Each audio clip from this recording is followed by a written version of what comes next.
Assalamualaikum dan selamat petang semua. Jadi pada bike review pada kali ini, kita mempunyai sebuah motosikal daripada jenama yang sememangnya ternama di dalam dunia motosikal. Kita mempunyai sebuah motosikal yang mempunyai gaya yang klasik tetapi teknologi masa kini. Motosikal tersebut adalah Ducati Scrambler 1100 Special tahun 2018.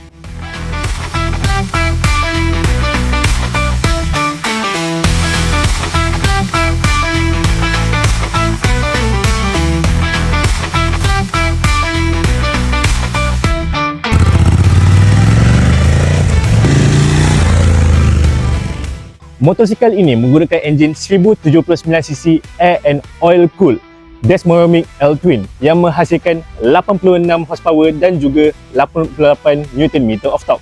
Motosikal ini menggunakan suspensi hadapan fully adjustable Marzucci upside down fork dan juga suspensi belakang Kayaba monoshock adjustable for preload and rebound. Motosikal ini menggunakan dual semi-floating disc with cornering ABS dan juga brake belakang single disc single piston floating caliper juga berserta cornering ABS. Motosikal ini hanya seberat 215 kg dan mempunyai ketinggian seat setinggi 810 mm dan juga kapasiti tank minyak sebesar 15 liter.